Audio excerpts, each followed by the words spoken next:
Amidst the turmoil that comes with any war, a group of brave women stood out in the daring world of espionage during World War II.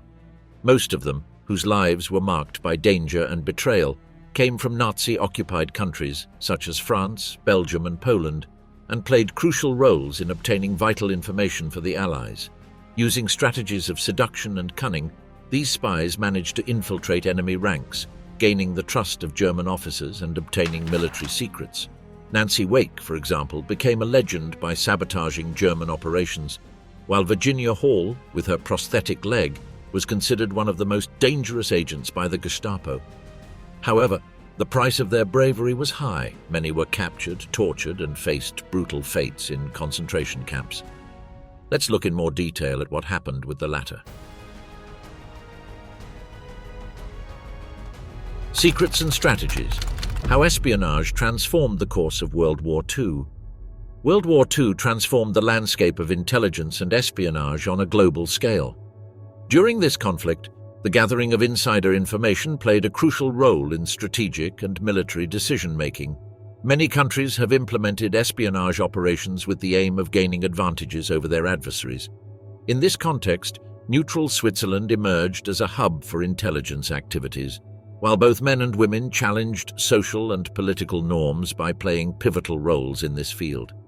Switzerland's geographical position, coupled with its declared neutrality, made it a strategic refuge for espionage agents of all belligerent powers. American intelligence officer Allen Dulles was a prominent figure in this scheme, leading a network that obtained information from German resistance groups and other valuable sources.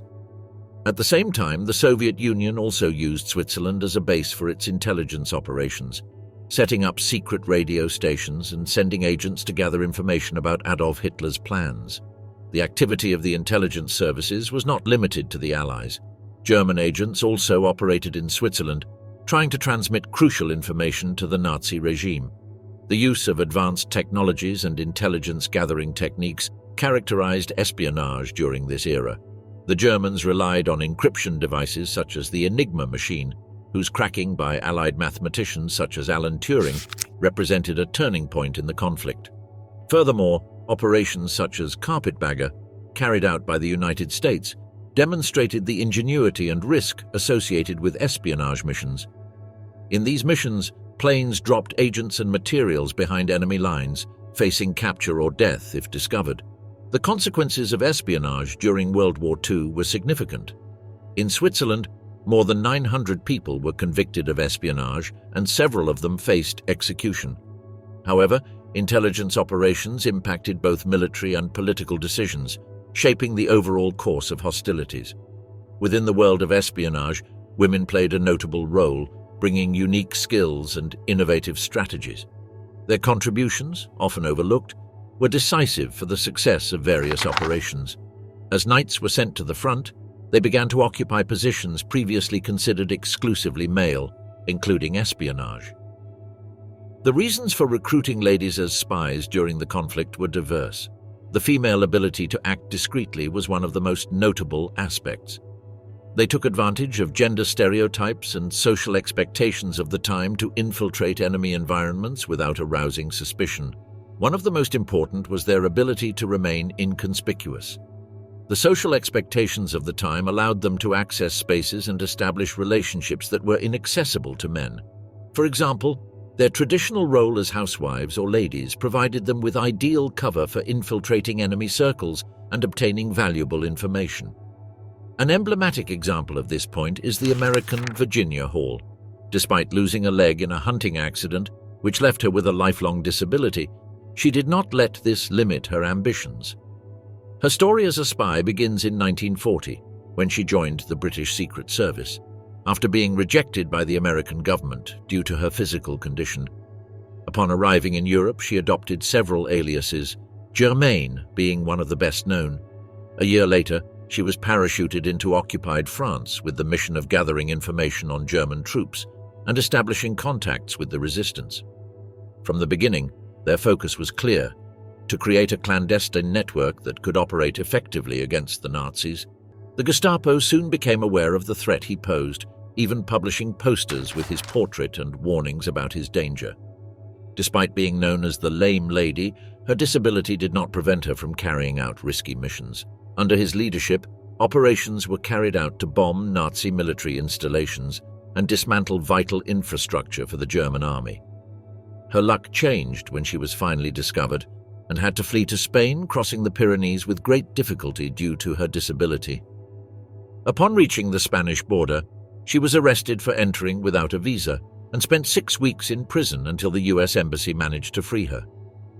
Once out of prison, Virginia returned to France, where she assumed the identity of Marcelle Montagne, an elderly peasant woman.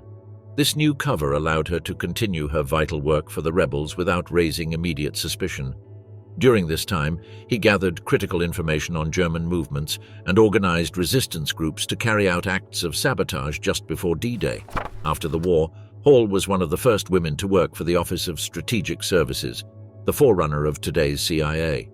She died in 1975, leaving an indelible legacy as one of the most effective and admired spies of the conflict. Communication skills, empathy, and adaptability were other key reasons for female recruitment. These characteristics enabled them to effectively gather information and successfully accomplish their missions. The need for intelligence services to expand their resources also contributed to their inclusion, as they brought unique perspectives and innovative approaches. Seduction was also a key tool used by female spies. Agents like Lily Sergeyev used their charisma to gain the trust of enemy officers and extract valuable information. Sergeyev, who acted as a double agent, misled the Germans with false information about British strategies. This strategic use of charm and confidence allowed the ladies to penetrate deep into enemy networks. Emancipation and social changes also played a significant role in female participation in espionage. During the years of conflict, traditional gender norms began to change, giving women new opportunities for independence and recognition. At a time when many women were still unable to vote in certain countries, their work as spies represented a way to contribute significantly to the war effort and earn respect in a male-dominated field. Courage and resistance to torture were other outstanding qualities of female spies. A clear example of this statement was New Zealander Nancy Wake, known as the White Mouse, and whose story is marked by her bold rebellion against the Nazi regime and the multiple persecutions she endured at the hands of the Gestapo. From the very beginning, she showed an indomitable spirit. Before the war, she lived in France and integrated into Marseille high society. However, with the Nazi occupation, she decided to join the local resistance. Her life changed dramatically when her husband, Henri Fiocca, was captured by the Nazis. This tragedy became the driving force behind her fight against the invaders.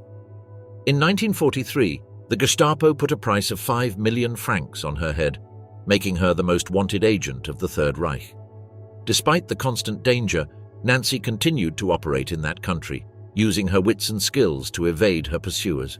On one memorable occasion, she managed to dodge a group of Nazi soldiers while riding her bicycle, waving at them with a carefree smile. No one suspected that she was the most wanted spy. The situation became even more critical when her network was betrayed in December. After discovering that her activities had been compromised, she had to flee Marseille. Her husband remained there and was captured, tortured, and executed by the Gestapo without her knowledge until after the war. In her attempt to escape, she was arrested in Toulouse. However, she managed to free herself 4 days later, thanks to a companion who mistook her for another prisoner. On his 6th attempt to cross the Pyrenees into Spain, he finally succeeded. From there, he moved to England, where he joined the British Special Operations Service. His bravery was such that he personally eliminated several enemy soldiers. The Gestapo were constantly on her trail. They even had her phone tapped and believed they were watching her. However, her cunning allowed her to evade their attempts to capture her again and again. Died in 2011, the French Legion of Honor and the American Medal of Freedom are just some of the honors that recognize her bravery and dedication in dark times. Similarly, each country developed its own approach to training these women, adapting its methods to the specific needs of the war and the skills required. In the United Kingdom, the Secret Intelligence Service, or SIS, and the Special Operations Organization, or SOE, were pioneers in including them in espionage roles. The training, it should be noted, was rigorous and covered various areas. Aspiring spies, known as field agents, received training in combat techniques, weapons use, and survival skills. In addition, they were taught to decipher codes and carry out covert operations. A crucial aspect of training was language training, as many of them had to infiltrate territories occupied by the Nazis. And of course, Europe is rich in languages and dialects. In France, the resistance also recruited women for espionage. Many of them were young women who joined the fight against the German occupation. Training varied, but often included teaching secret communication techniques, such as the use of codes and hidden messages. In the same way, ladies in such a situation learned to handle explosives and carry out sabotage. In the United States, the training of female spies was formalized through the creation of the Office of Strategic Services, or OSS. Those who joined the OSS received training in a variety of areas, including intelligence, covert operations, and interrogation techniques. The training program was intensive and focused on preparing them for work in hostile environments. They were taught how to use spy devices such as hidden cameras and radio transmitters. Furthermore, the OSS promoted the idea that they could be as effective as men in espionage, challenging the gender norms of the time. In the Soviet Union, they also played a crucial role in espionage. The training of Soviet female spies was equally rigorous, and many of them were recruited from the ranks of the military. The ladies received training in combat tactics, weapons use, and infiltration techniques. A notable example is Yevdokia Zavali, who became a prominent spy and was responsible for numerous successful operations against German forces. Soviet women often worked in groups, which allowed them to support each other on dangerous missions. Between medals and betrayals, the double life of Violette Morris. Born in Paris on April 18, 1893, Violette Morris was a complex figure, marked by her sporting talent and her subsequent betrayal of France during the Second World War. Since her childhood, she grew up in an aristocratic environment that led her to become an outstanding athlete, winning multiple medals in international competitions, standing out in disciplines such as athletics and motor racing. She played for feminist sports and Olympique Paris in the years immediately following the First World War. She was also a member of the French women's national team. In athletics, she won a total of 2 gold medals and 1 silver medal in the discus and shot put at the Women's World Games in the 22nd century. In addition to football and athletics, she played many other sports. She was a talented boxer who frequently fought men and won the National Boxing Championship. She also participated in water polo competitions, although at that time there was no women's team. As if that were not enough, his athletic prowess extended to bicycle, motorcycle and automobile racing, equestrian sports, tennis, archery, swimming and weightlifting.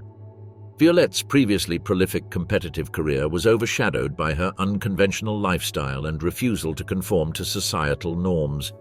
She was not the typical woman of the time. She was neither delicate nor feminine.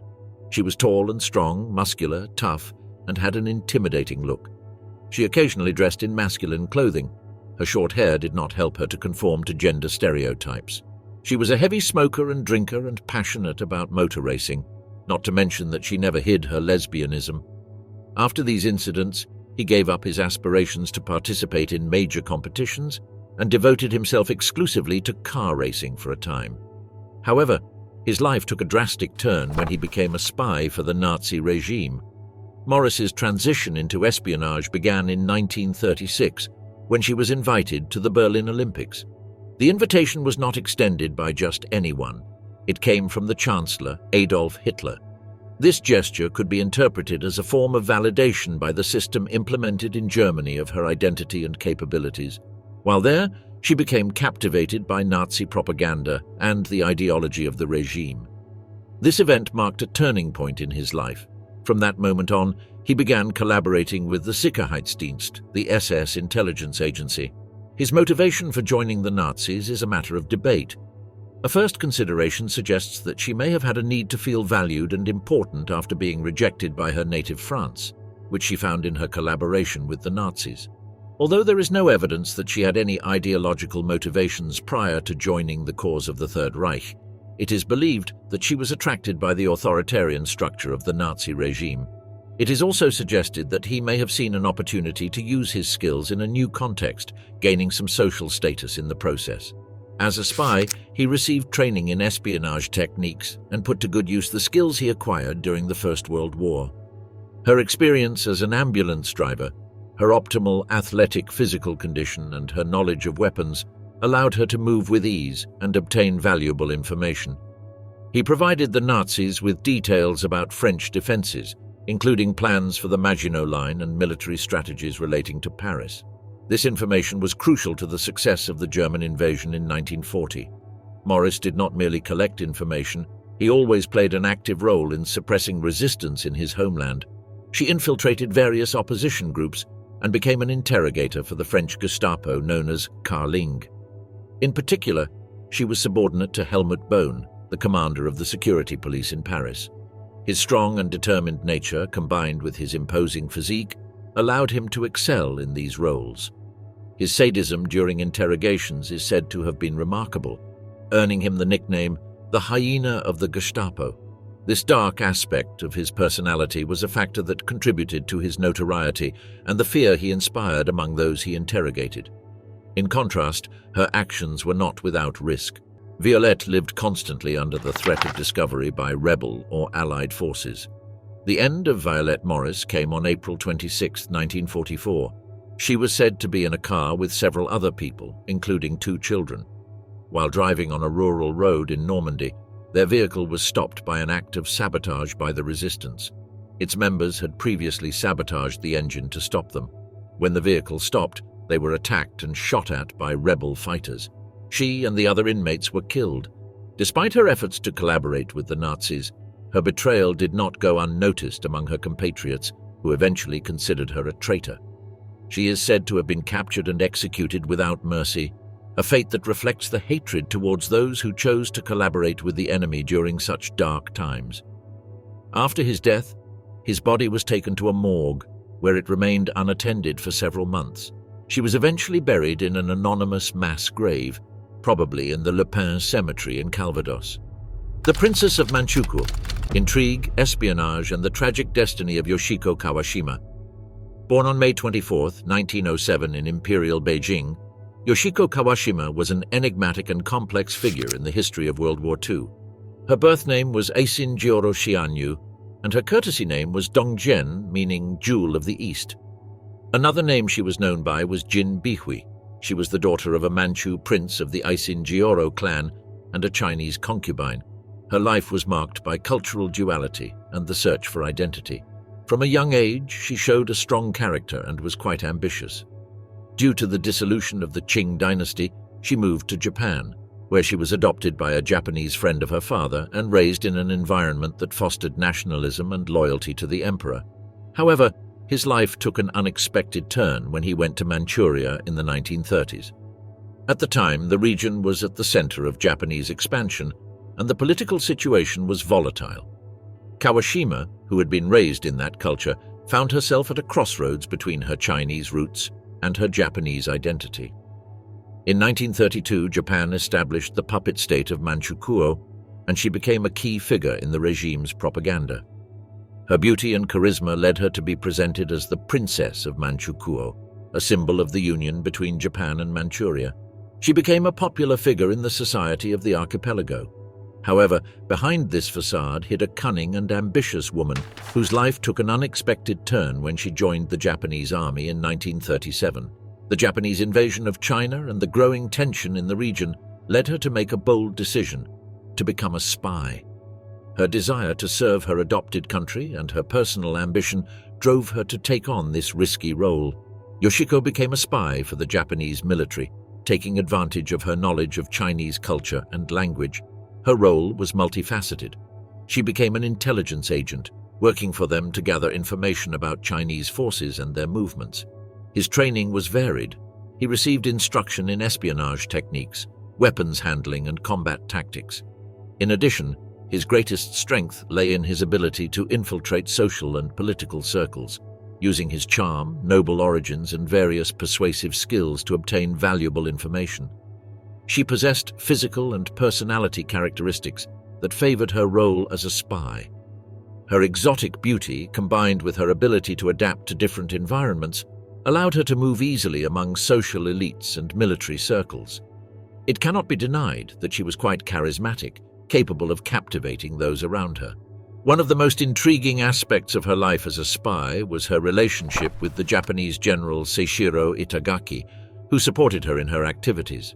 Through him, Kawashima gained access to military and political information which he used for his own purposes. However, her loyalties were complex. Although she worked for Japan, she was drawn to the Chinese nationalist cause. This duality led her to make risky decisions and get involved in operations that would put her in danger. Her life was certainly not without its risks. On several occasions, she was on the verge of being discovered, and her life hung in the balance. Despite this, she continued with her work, driven by a mixture of personal ambition and loyalty to Japan. As the armed conflict progressed, the risks faced multiplied. The nature of espionage is inherently dangerous, and she was aware that each mission could be her last. In 1945, with the conflict at its height, their situation became unsustainable. The spy, who had been a prominent figure in the Japanese regime, began to see her world fall apart. As the Allied forces advanced, the Japanese military began to crumble and found itself trapped in a world where loyalty and betrayal were difficult to discern.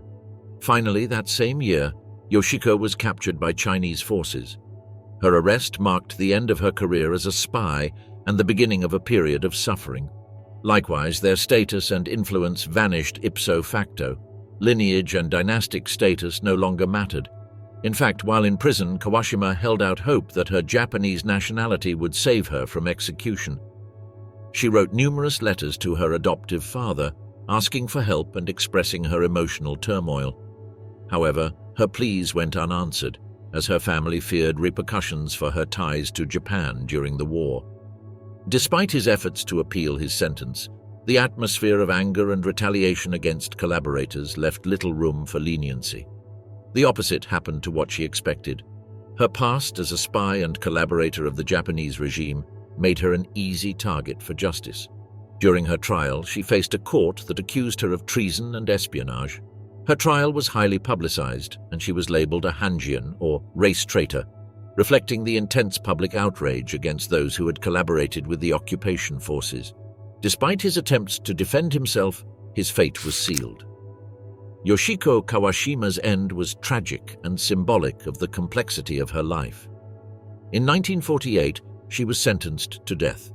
In a public execution that was meant to serve as a warning to others, she was shot in the back of the head.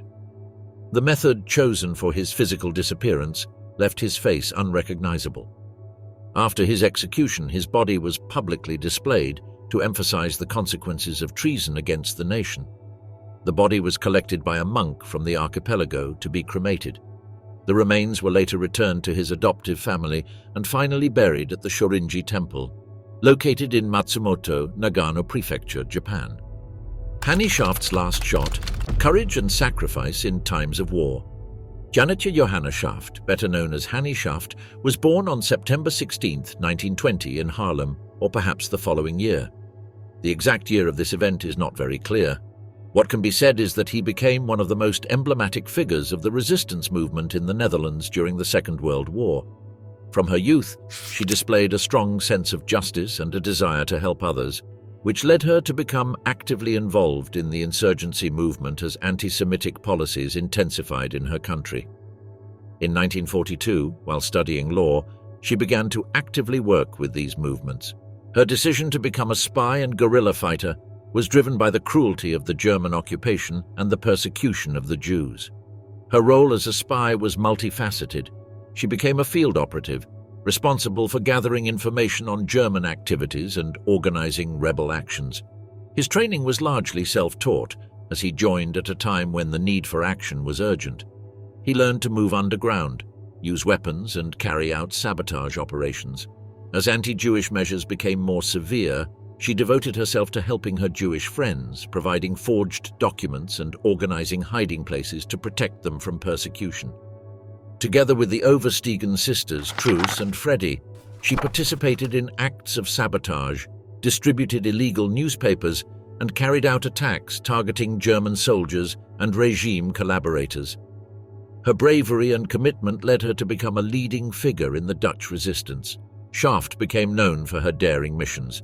She carried out numerous attacks, one of the most notorious being the murder of Dutch collaborator Piet Faber on June 8, 1944. Hannie became a feared figure for the Nazis, as her direct and bold actions challenged German authority in the Netherlands. She was quite precise and, above all, accurate. To avoid being recognized, she changed her hair color from red to black and started wearing glasses. In reality, she was a woman of average height, with an appearance that allowed her to go unnoticed on the streets of Amsterdam. Her intelligence and cunning were remarkable, and her ability to connect with people allowed her to gain the trust of those around her. She, like most of the opponents, was brave, determined, and possessed great inner strength, qualities that helped her face the challenges that came her way. In early March 1945, she was involved in a failed operation in which she and her accomplice Jan Boonkamp murdered a collaborator. In this action, Boonkamp was seriously injured and accidentally left behind important traces before dying. This led to the arrest of her parents by the Nazis, which put a lot of pressure on her. Despite her precautions, she was arrested on March 21st of that year during a roadblock. She was carrying several copies of the communist underground newspaper, De Waarheid, and a 9mm pistol. Her hair gave her away and she was immediately arrested. After her arrest, she was interrogated and tortured by the German authorities. Despite the brutal conditions she was subjected to, she stood firm and did not reveal the names of her companions or the children she had helped save. There was an agreement between the German occupiers and the Dutch resistance that women would not be executed, but against all odds, the Nazis decided to execute Hannie Schaft. On April 17, 1945, without trial or formal proceedings, she was executed in the dunes near Overveen, just 3 weeks before the liberation of the Netherlands. His last sentence is said to have been, "Ouch, I can shoot better than you." This irreverent statement was due to the fact that, according to reports, when she faced her executioners, a shot grazed her arm and the sound managed to knock her down for a moment, but she got back up. Of course, the second shot did put her out of action. After her execution, she was buried in a shallow grave along with other dissident members. Her remains were discovered after the hostilities along with 421 other bodies at the burial site. In recognition of her courage and sacrifice, she is now buried at Erebegraafplaats Bloemendaal, a cemetery dedicated to those who fought against Nazi oppression. Between cultures and espionage, the life of Noor Inayat Khan during the Second World War. Noor Inayat Khan was born on January 2, 1914 in Moscow, into a family with a rich multicultural background and a deep connection to Sufi philosophy. In fact, she lived most of her life in France. She was the daughter of Hazrat Inayat Khan, a renowned Sufi master and musician originally from India, and Ora Ray Baker, an American convert to Sufism. She was a descendant of Sultan Fateh Ali Tipu, the ruler of Mysore, known for his resistance against British colonial rule, which instilled in her a sense of duty and bravery from an early age. He grew up in an environment that embraced multiple cultures.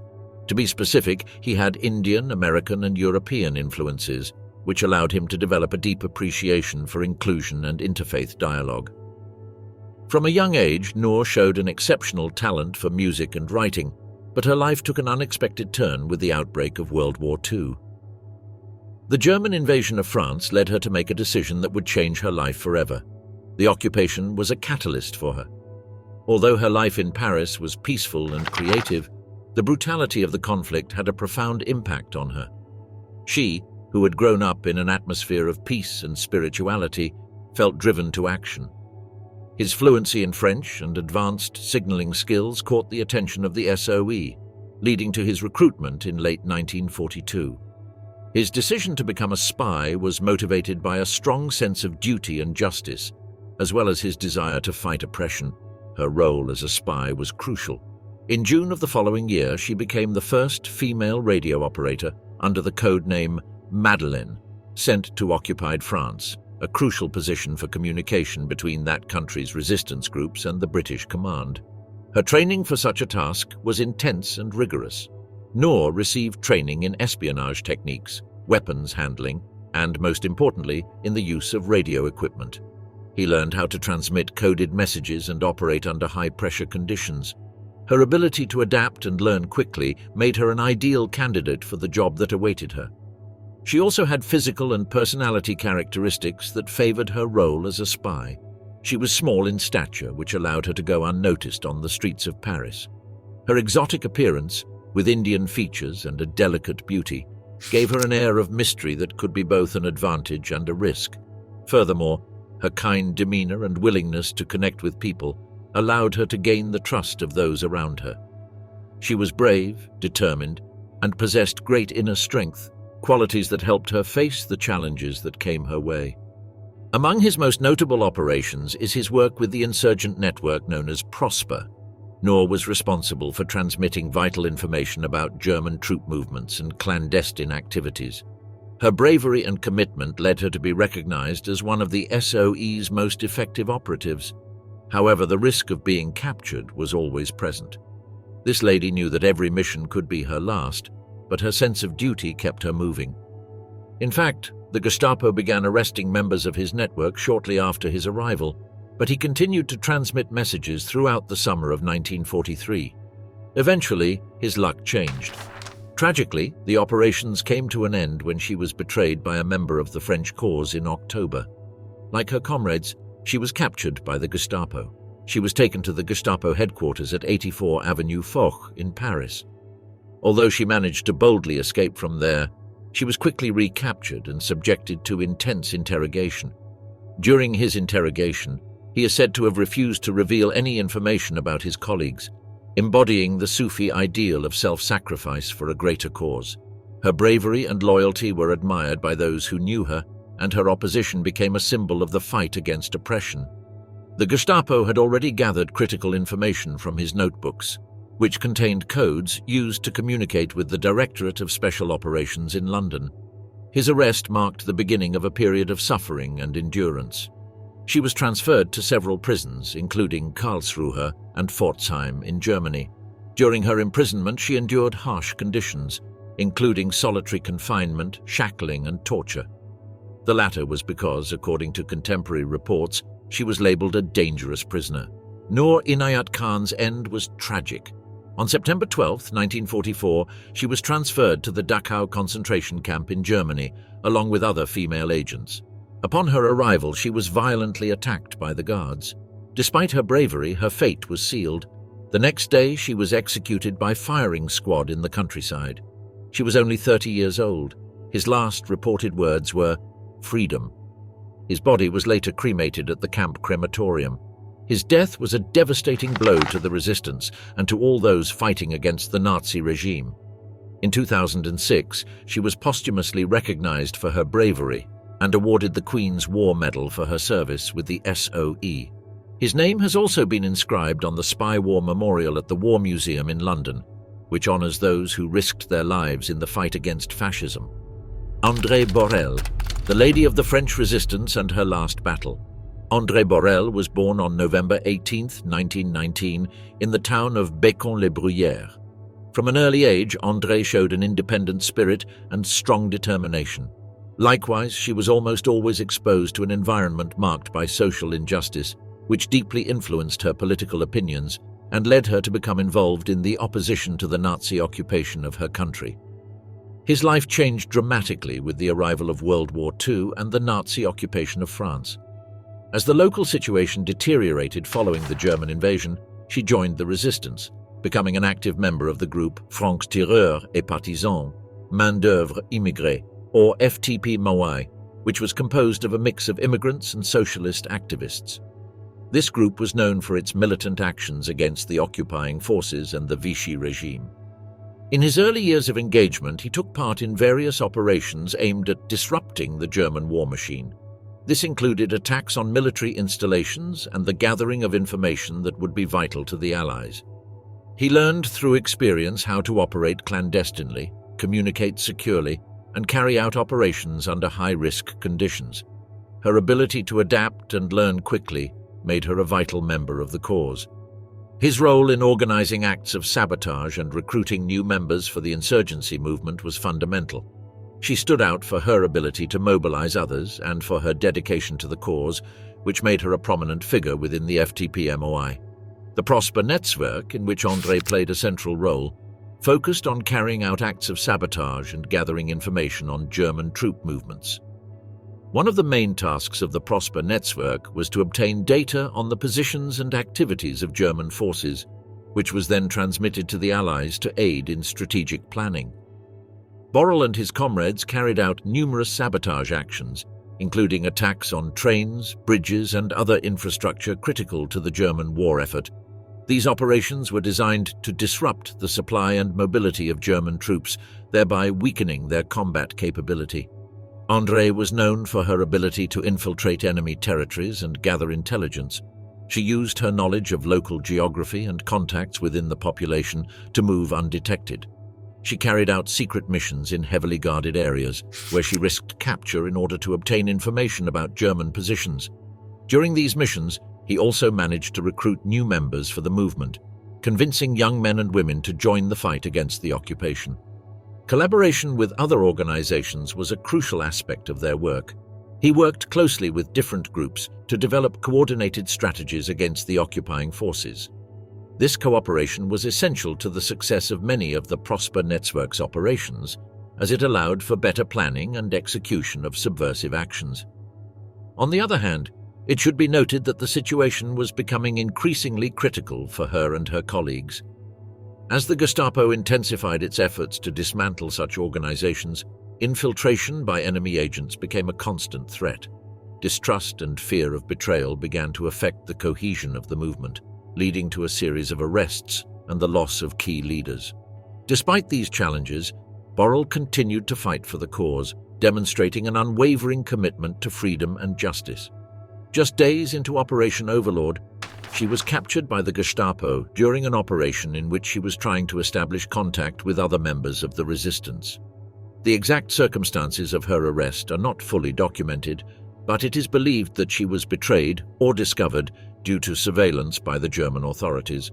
Following her arrest, she was subjected to torture and brutal interrogation, where she was required to reveal information about the Prosper Netzwerk and other insurgent groups. She was also imprisoned in various places in Paris. Despite this treatment, she managed to send coded messages to her sister to convey information about her situation. They found no way to make her give in. She stood firm and did not divulge any information. In July 1944, she was transferred to the Natzweiler Struthof concentration camp, along with 3 other female SOE agents. A prisoner who managed to see them described them in the following terms. They looked young, they were quite well groomed, their clothes were not trashy, their hair was brushed, and each one had a briefcase in her hand. Conditions were appalling, and the camp was notorious for its harsh treatment of prisoners. As Allied forces advanced into France, the Nazis attempted to eliminate the remaining resistance fighters. On the 6th of that same month, Andrée Borrel was executed by firing squad at the age of 24. Her death marked a tragic end to a courageous life dedicated to the liberation of France. She and the other SOE agents were taken to the concentration camp's crematorium. There are accounts that she was still alive when she was placed in the oven. His ashes were never recovered or buried in a marked grave. Andrée Borrel is instead commemorated at England's Brookwood Memorial, which pays tribute to those who lost their lives during World War II and whose graves are unknown.